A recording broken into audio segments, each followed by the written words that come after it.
क़ाल rabbi इश्रह ली सदरी व यस्सिर ली अमरी वहलुल उक़दतम मिन लिसानी यफ़क़हू क़ौली। नाज़रीन इकराम, अस्सलामु अलैकुम व रहमतुल्लाहि व बरकातुहू। अल्हम्दुलिल्लाह, पिछली निशिफ्त में हमने देखा कि किस तरीक़े से पहली 5 किताबें जो ओल्ड टेस्टामेंट में हैं, जेनेसिस, एक्सोडस, लेविटिकस, नंबर्स, डिट्रोनॉमी, ये 5 किताबें जो मूसा अलैहिस्सलाम को वो मुंसलिक करते हैं कि मूसा अलैहिस्सलाम ने ये किताबें लिखी हैं, उनके ताल्लुक़ से हमने ये देखा कि ये 5 किताबें कहाँ से अख़ज़ की गई हैं, कहाँ से ली गई हैं, और उसकी तहक़ीक़ करते हुए हमने ये देखा कि तहक़ीक़ करने वालों ने बताया कि 4 अलग अलग किताबों से ये 5 किताबें, जो पहली 5 किताबें बाइबल में हैं, वो अख़ज़ की गई हैं। वो 4 किताबें क्या थी? एक का नाम उन्होंने रखा यहविफ्ट। यहविफ्ट इसलिए कि उस किताब के अंदर खुदा के लिए यहोवा नाम इस्तेमाल हुआ है, महज इस बात पर कि उस किताब में यहोवा नाम इस्तेमाल हुआ है, इसलिए उस टेक्स्ट को, उस किताब को उन्होंने यहविफ्ट नाम रखा। दूसरी किताब थी इलोहिफ्ट, वही वजह कि उस किताब में खुदा के लिए उन्होंने इलाह इस्तेमाल किया है, इसलिए उस टेक्स्ट को, उस किताब को उन्होंने नाम रखा इलोहिफ्ट, के उस किताब से अख़ज़ किया गया। तीसरी किताब ड्यूट्रोकैनोनिकल। ड्यूट्रोकैनोनिकल इसलिए नाम रखा क्योंकि ये किताब सिर्फ़ और सिर्फ 5वीं किताब जो मूसा अलैहिस्सलाम के ताल्लुक़ से वो कहते हैं ड्यूट्रोनॉमी, उसी के अंदर पाई जाती है, इसके अलावा दूसरी 4 किताबों में नहीं पाई जाती, इसलिए उसका नाम ड्यूट्रोकैनोनिकल रख दिया। और चौथी किताब जहाँ से अख़ज़ की गई है वो सैक्रेडोटल या प्रीस्टली। इसका मतलब ये हुआ कि जो यहूदी पादरियों ने अपनी तरफ से लिखा है, उनकी तरफ से जो राइटिंग आई है, वहाँ से उसको अख़ज़ किया। और हमने बताया था कि पहले 10 चैप्टर्स के अंदर, बाब के अंदर, जेनेसिस के 17 से 15 मरतबा यहविफ्ट और सैक्रेडोटल आपस में मैच करते हैं, मतलब एक के बाद सैक्रेडोटल, फिर दूसरा यहविफ्ट, फिर सैक्रेडोटल, फिर यहविफ्ट, इस तरीके से ये सिलसिला चलता रहता है।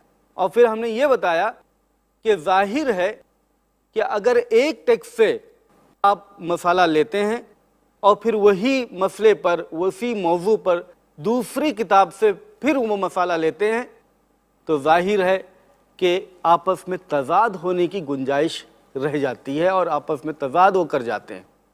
और यही वजह है कि जो जेनेसिस, पैदाइश की 6ठे बाब के अंदर, chapter number 6 verse number 3 to 5 के अंदर ये है कि खुदा वहाँ पर ये कहता है, यानी यहोवा वहाँ पर ये कहता है कि इंसान के उम्र, इंसान के पैदा करने के बाद में उसकी उम्र अब जो है 120 साल हुआ करेगी। अब ये तो बात 120 साल हुआ करेगी यहाँ पर मौजूद है, इसका मतलब ये हुआ कि इंसान की उम्र अब 120 साल हुआ करेगी।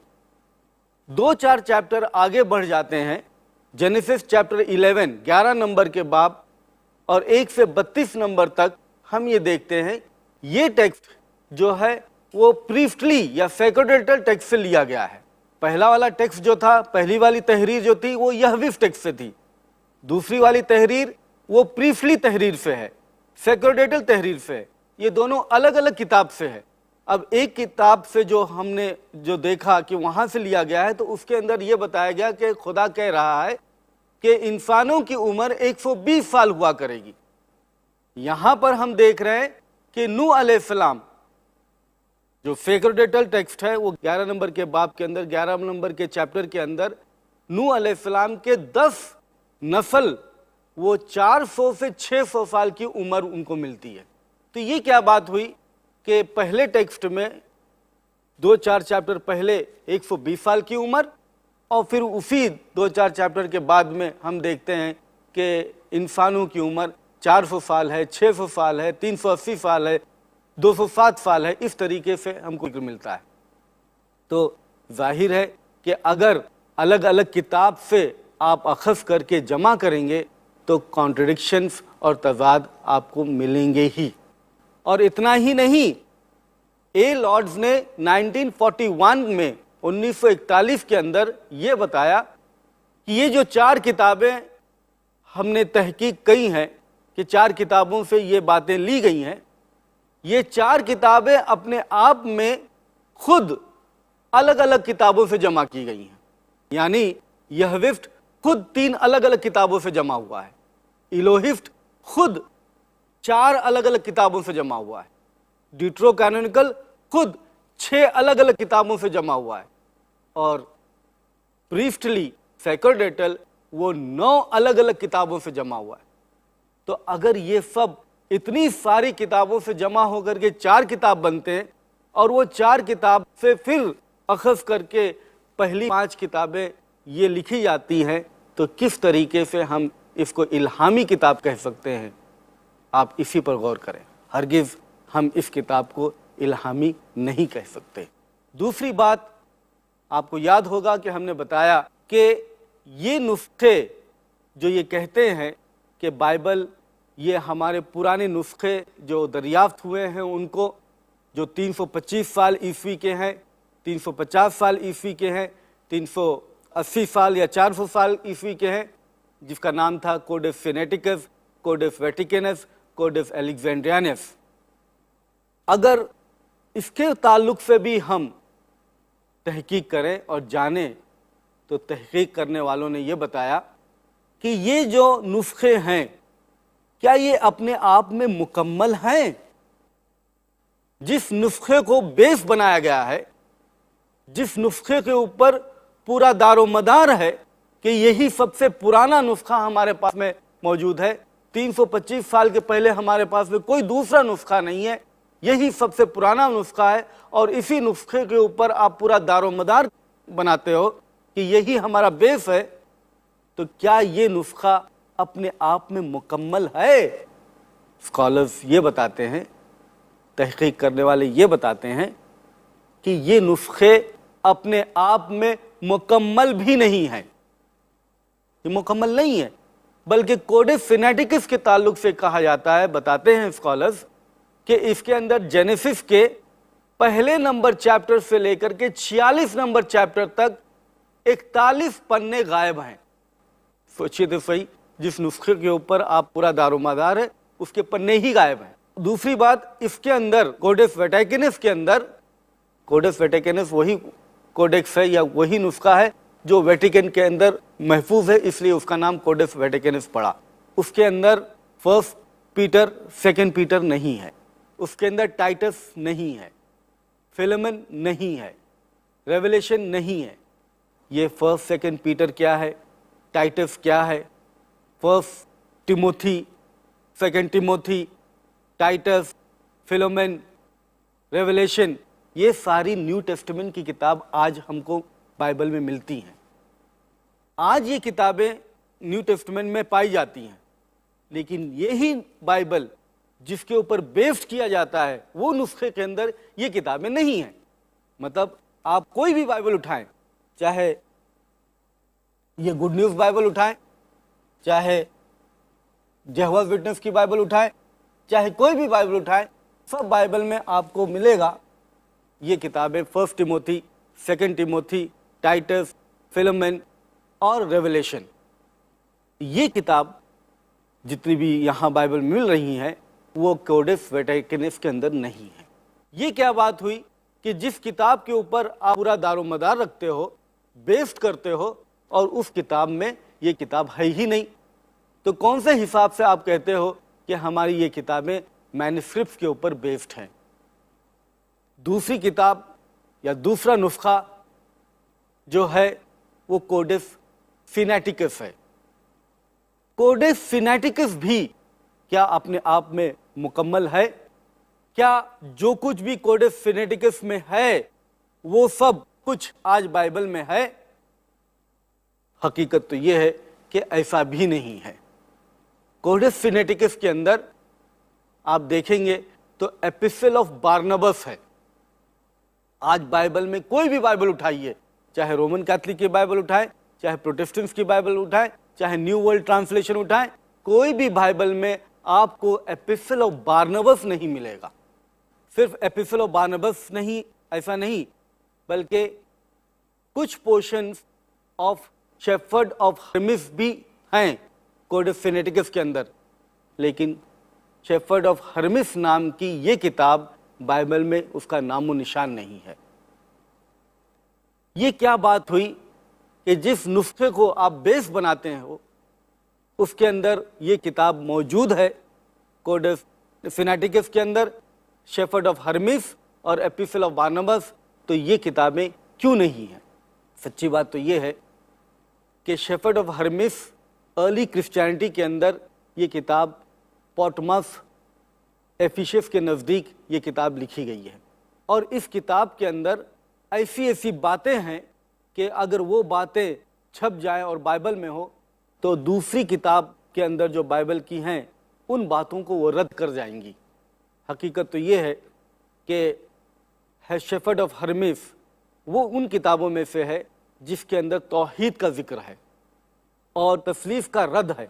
अगर हम आपको बताएं तो ज़ाहिर है ईसा अलैहिस्सलाम के बाद में ईसा अलैहिस्सलाम के मानने वाले अल्हम्दुलिल्लाह तौहीद के मानने वाले ही होंगे। जो भी तालीम ईसा अलैहिस्सलाम ने दी थी उस तालीम को वो अपनाने वाले ही होंगे।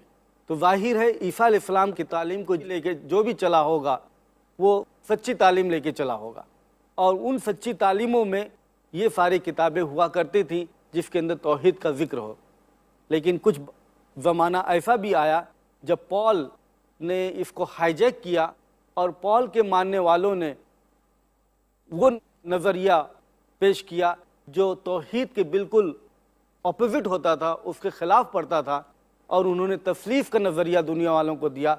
और तस्लीफ़ का नज़रिया जब शुरू हुआ तो इस तरीके से ये आगे चल करके दोनों के बीच में माबैन वो एक तकरार हुआ, और तकरार होने के बाद में एक ऐसा वक्त आया कि काउंसिल ऑफ नीसिया, एक काउंसिल वजूद में आई जिसके अंदर सारे अफराद जो मुख्तलिफ फ़िरके के हुआ करते थे वो जमा हुए, और उस फ़िरकों के जमा होने के बाद में इत्तेफाक की बात है कि कॉन्स्टेंटाइन एम्परर जो उस वक्त का बादशाह हुआ करता था रोम का, वो इत्तेफाक से तस्लीफ़ का अकीदा रखने वाला हुआ करता था, और तस्लीफ़ के या ट्रिनिटी के अकीदों से इन्फ्लुएंस हो करके वो जो है उस काउंसिल के ऊपर दबाव डाला, और दबाव डालने की वजह से ट्रिनिटी या तस्लीफ़ के अकीदे वाले फौकियत हासिल कर पाए, वो हावी हो गए, और इस वजह से ये जो दूसरे लोग थे जो तौहीद के मानने वाले थे वो दबते चले गए, और इसी वजह से धीरे धीरे ये किताब जो है गायब होना शुरू हुई। और इसी वजह से इस कोडेक्स सिनेटिकस के अंदर शेफर्ड ऑफ हर्मिस डिस्ट्रॉय करती हुई है, उसके कुछ पोर्शंस उसमें मौजूद है, सारा का सारा शेफर्ड ऑफ हर्मिस उसमें भी नहीं है। ये हालत है कोडेक्स जिनके ऊपर ये बाइबल बुनियाद बनती है। कोडेक्स अलेक्जेंड्रियनस का भी यही हाल है, उसके अंदर फर्स्ट क्लेमेंट, सेकंड क्लेमेंट, वो किताब जो उस नुस्खे में है आज बाइबल में मौजूद ही नहीं है। आज बाइबल में नहीं है फर्स्ट क्लेमेंट और सेकंड क्लेमेंट। फिर उसके बाद में यहाँ पर भी कई पन्ने वो गायब हैं। मैथ्यू की जो किताब है आज बाइबल के अंदर, उसके काफ़ी कुछ पन्ने गायब हैं, बल्कि उस नुस्खे के अंदर मैथ्यू के 25 नंबर बाब और 26 नंबर वर्स से बात शुरू होती है। तो 1 से 25 नंबर तक चैप्टर्स जो हैं कोडेक्स अलेक्जेंड्रियनस में नहीं है। जब ये हाल है, सबसे पुराने और सबसे मोतबर और सबसे कंप्लीट जिसको वो कहते हैं उसका ये हाल है, इस तरीके से नामुकम्मल है, तो बाकी मैन्युस्क्रिप्ट्स का क्या हाल होगा।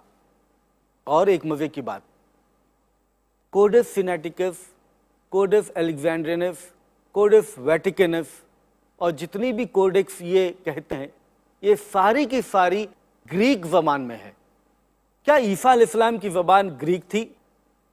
क्या ईसा अलैहिस्सलाम के हवारी और मानने वाले या पूरी कौम उस वक्त ग्रीक ज़बान बोलती थी?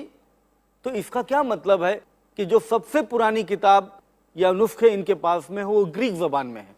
बात तो यही है कि ये किताबें हवारियों ने नहीं लिखी, ये किताबें ईसा अलैहिस्सलाम के ज़माने में नहीं लिखी गई, ये किताबें बहुत बाद में 325 साल, 350 साल, 400 साल बाद में लिखी गई हैं। इसीलिए ये ग्रीक ज़बान में है इसीलिए ये ईसा अलैहिस्सलाम की ज़बान में नहीं है, इसीलिए ये ईसा अलैहिस्सलाम के हवारियों की ज़बान में नहीं है, या उस ज़माने के जो कौम हुआ करते थे उनकी ज़बान में नहीं है। तो मालूम यह हुआ कि ये नुस्खे इनके पास में अपने आप में मुकम्मल ही नहीं है, और इन्हीं नुस्खों की वजह से कि इनके अंदर वो किताबें कुछ ज़्यादा हैं कुछ कम हैं, इन्हीं बातों की वजह से आज आप ये देखते हैं कि इतनी सारी मुख्तलिफ़ किस्मों की बाइबल मौजूद है। हमने पिछली मरतबा भी देखा कि बाइबल मुख्तलिफ़ किस्मों की है। किसी किताब के अंदर, किसी बाइबल के अंदर 81 किताबें हैं, किसी बाइबल के अंदर 73 किताबें हैं, किसी बाइबल के अंदर 66 किताबें हैं, मुख्तलिफ़ नंबर्स की किताबें हैं, मुख्तलिफ़ बाइबल हुई। लेकिन आपको ताज्जुब होगा कि ये 3 ही किस्म नहीं है, इसके अलावा भी बहुत किस्में हैं।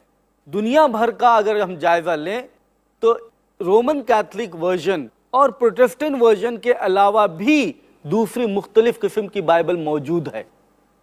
मिसाल के तौर पर प्रोटेस्टेंट को छोड़ दीजिए, रोमन कैथलिक को छोड़ दीजिए, उसके बाद में एंग्लिकन चर्च की बाइबल मुख्तलिफ है। एंग्लिकन चर्च की बाइबल में KJV, king James version, Protestant की बाइबल को लेकर के उसके साथ में एपोक्रिफा और ड्यूटरोकैनोनिकल जो किताबें ओल्ड टेस्टमेंट की हैं या न्यू टेस्टमेंट की हैं, दोनों को मिला करके जोड़ करके उनकी बाइबल बनती है। अब आप सुनेंगे कि एपोक्रिफा क्या है, ये टर्मिनोलॉजी क्या है, एपोक्रिफा का माने क्या है।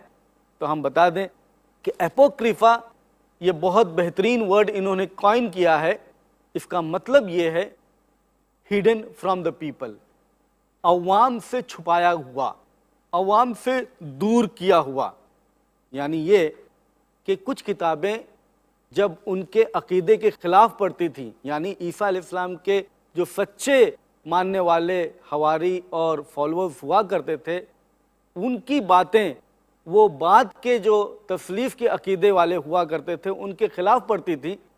तो वो किताबें जो सहीहुल अकीदा की थी या ईसा अलैहिस्सलाम के सच्चे तालीमात के बेस के ऊपर थी, वो किताबें जो है दूर की गई और छुपा करके रखी गई, और उसका नाम, उसका टाइटल एपोक्रिफा बन गया कि ये डाउटफुल किताबें हैं।